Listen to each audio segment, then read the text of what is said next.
እኔ መኖር እፈልጋለሁ። ዋጋ ከፍዬ መስዋዕትነትም ካስከፈለኝ ሞት ነው ጫፉ፣ ልሞት እችላለሁ ብዬ ራሴን ገድዬ የወጣሁት እየተተኳኮሱ ባለበት ሁኔታ እሳት ባለበት ሁኔታ እንኳን የገባሁበት ሁኔታ አለ።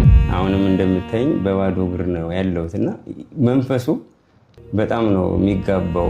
አሁን ከገባንበት ሁሉ የእርስ በርስ ግጭት መውጫ ራሱ መፍትሄ ተደርጎ የሚወሰድ ነው ያለው አይደል? ገጸ በረከት አድርጌ ይዣት የምሄደው ነው እንጂ ኢትዮጵያ ነች። እንደምታያት እዚህ ላይ ኢትዮጵያ የምትል ሰላም ነሺ፣ ነፃነት ገፋፊ አይል ስለመጣ ነበር። ስለዚህ ዛሬም አዎ ሰላም የለም፣ አዎ የእርስ በርስ ጦርነት ላይ ነው እየተገኘን ያለንበት ሁኔታ።